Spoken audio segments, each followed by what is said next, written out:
Assalamualaikum warahmatullahi wabarakatuh. Halo pemirsa, apa kabar Anda hari ini? Kembali lagi di Women Channel Reaching Out to Public bersama saya Nazira Anindi. Kami akan memberikan sejumlah informasi yang menarik untuk Anda. Inilah WMN News.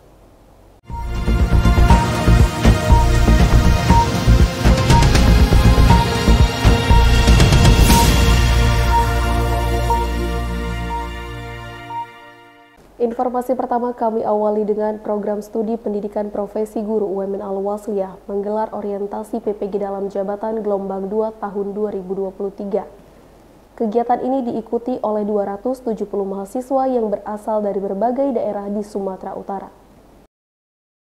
Program studi pendidikan profesi guru PPG UMN Al-Wasliyah menggelar orientasi dalam jabatan gelombang 2 tahun 2023. Kegiatan ini berlangsung secara daring melalui Zoom Meeting pada hari Senin 18 September 2023. Orientasi diikuti oleh 270 mahasiswa dari 6 program studi. Mahasiswa PPG dalam jabatan gelombang 2 ini berasal dari berbagai daerah di Sumatera Utara seperti Nias, Tapanuli Selatan, Kisaran, dan lainnya.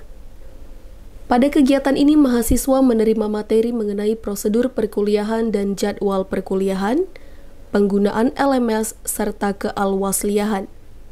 Selain itu, Ketua Program Studi PPG UMN Al-Wasliyah, Ibu Nurhafni Siregar SPDM HUM mengatakan bahwa pelaksanaan kegiatan yang semakin baik di Prodi PPG UMN Al-Wasliyah tidak terlepas dari partisipasi dan kontribusi aktif dari para stakeholder. Ia berharap dengan adanya diklat dan orientasi ini seluruh mahasiswa PPG dalam jabatan gelombang 2 tahun 2023 dapat lolos UKM PPG dan menjadi guru yang profesional dan bersertifikasi. Sebelum kita laksanakan orientasi pada hari ini, tim pelaksana sudah kita undang rapat 2 kali untuk memetakan tenaga pengajar yang terlibat, yaitu dosen dan guru pamong. Dan seluruh SDM kita telah kita petakan dengan diskusi dengan semua tim pelaksana, tentu tetap memperhatikan prosedur yang ada.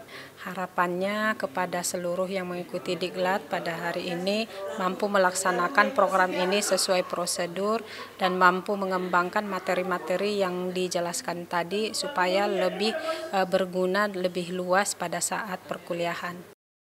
Wakil Rektor 1 UMN Al-Wasliyah, Bapak Dr. Anwar Sadat SAGM HUM berpesan kepada mahasiswa untuk mengikuti perkuliahan dengan baik, agar kelak dapat menjadi guru yang mampu mencerdaskan generasi bangsa. Selain itu, beliau juga berkomitmen untuk dapat menjalankan program PPG dengan baik di UMN Al-Wasliyah sehingga nantinya bisa menghasilkan 100% lulusan guru yang bersertifikasi. Harapan saya mereka hendaknya mengikuti semua jadwal-jadwal perkuliahan yang telah disusun oleh Kaprodi.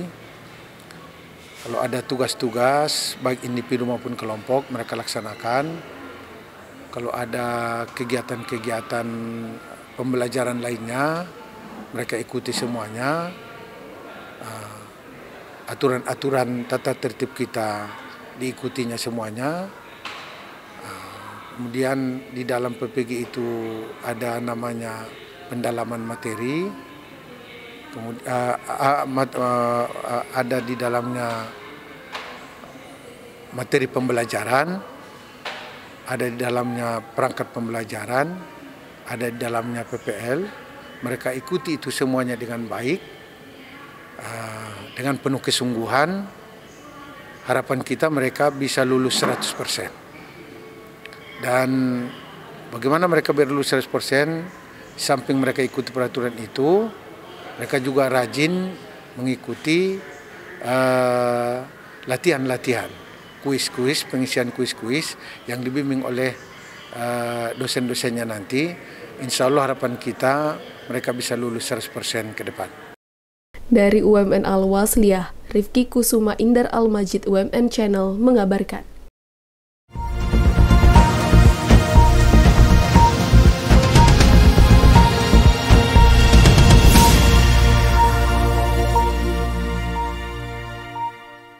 Selanjutnya, dosen Fakultas Farmasi UMN Al-Wasliyah mengikuti pelatihan penggunaan alat Fourier Transform Infrared atau FTIR. Diharapkan nantinya dosen dapat kompeten menggunakan alat ini.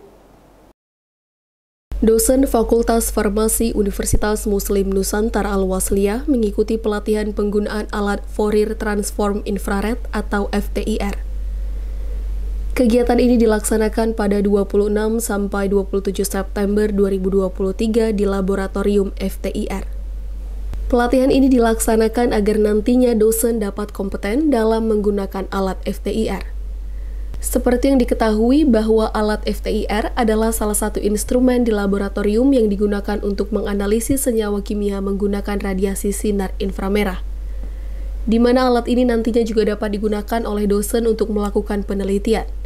Diharapkan ke depannya hasil penelitian dosen dapat lebih berkualitas dan dapat diterbitkan di jurnal bertaraf internasional. Jadi tujuan diadakannya pelatihan pada hari ini adalah agar para dosen itu berkompeten dalam penggunaan alat FTIR, di mana alat FTIR sangat berguna untuk penelitian dan publikasi ilmiah di internasional jurnal internasional yang berputasi. Kita harapkan ke depannya semua penelitian akan lebih berkualitas yang dilakukan oleh para dosen ataupun mahasiswa-mahasiswa bimbingan daripada para dosen yang sudah hadir pada hari ini. Dalam kesempatan ini, dijelaskan mengenai cara penggunaan alat, bagian-bagian FTIR, serta hal-hal apa saja yang harus diperhatikan ketika menggunakan alat ini. Untuk alat FTIR yang pertama itu kita harus perhatiin tuh berapa suhunya. Biasanya di suhu ruangan 20 plus minus 2. Yang kedua itu kelembapan ruangannya. Itu dari 45 sampai 65. Yang kemudian sumber airnya, jauhkan dari wastafel atau sumber air kayak preparasi di dekat FTIR. Dan yang keempat itu ada pastiin alatnya itu tercolok arus listrik 24 jam. Karena kan di dalam FTIR itu ada mirror yang nantinya kalau dia lembab, dia akan berjamur yang akan nantinya merusak ke alat maupun pembacaannya. Salah satu dosen yang mengikuti pelatihan mengatakan bahwa dengan adanya alat FTIR di UMN Al-Wasliyah akan memudahkan dosen dalam melakukan penelitian. Hal ini juga akan berdampak baik kepada mahasiswa. Kedepannya mahasiswa dapat belajar secara langsung mengenai pengoperasian alat FTIR. Itu bisa untuk mengerjakan penelitiannya secara langsung. Jadi kita tidak usah lagi gitu untuk penelitian keluar karena sudah ada alat kita yang terbaru FTIR. Kemudian untuk wawasannya kembali manfaatnya untuk mahasiswa juga ya, karena udah tahu bagaimana bentuk FTIR gimana, alatnya gimana. Jadi tidak bingung lagi gitu dan tidak penasaran gitu untuk mahasiswanya. Dari UMN Al-Wasliyah, tim UMN Channel mengabarkan.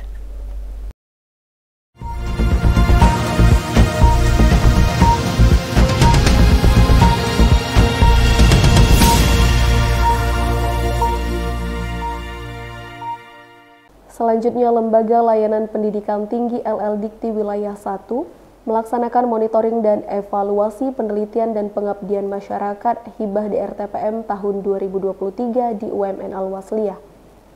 Kegiatan ini bertujuan untuk mengevaluasi penelitian dan pengabdian masyarakat yang telah dilakukan oleh dosen penerima Hibah DRTPM.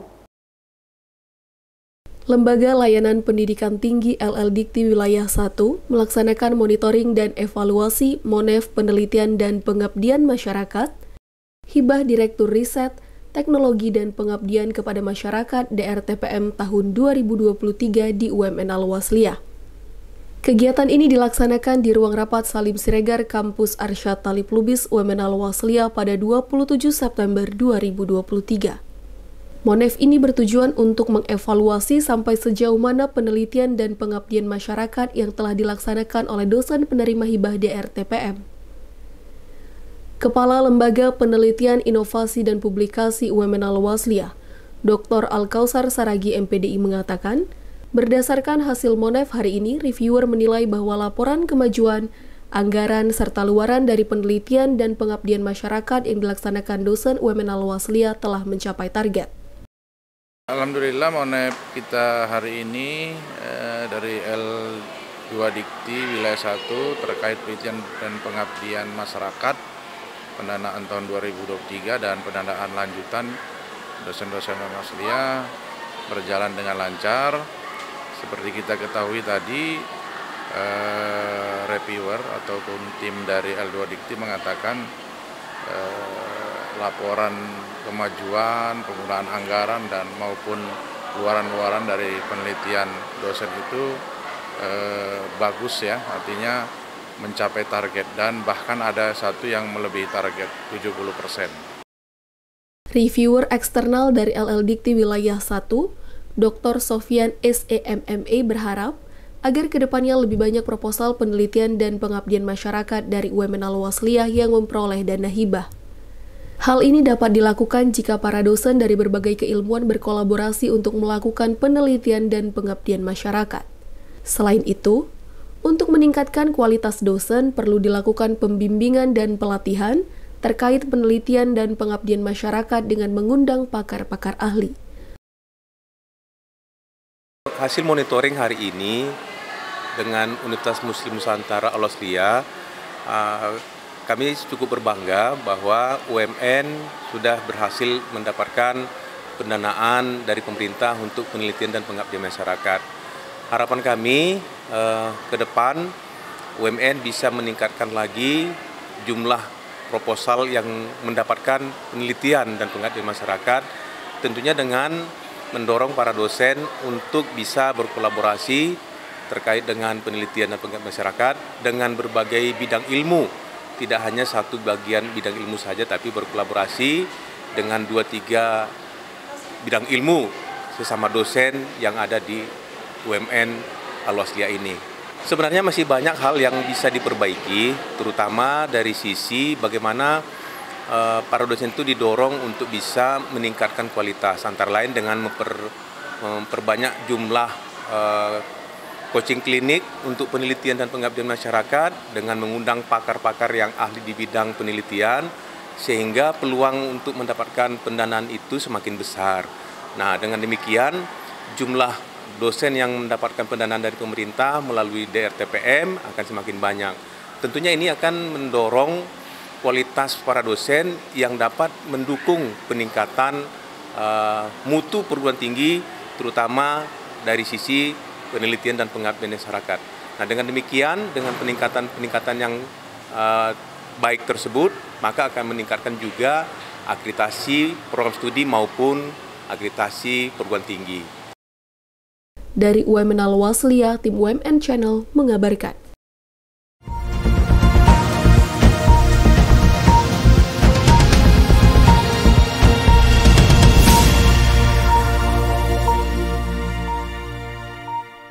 Informasi tadi sekaligus menutup jumpa kita pada hari ini.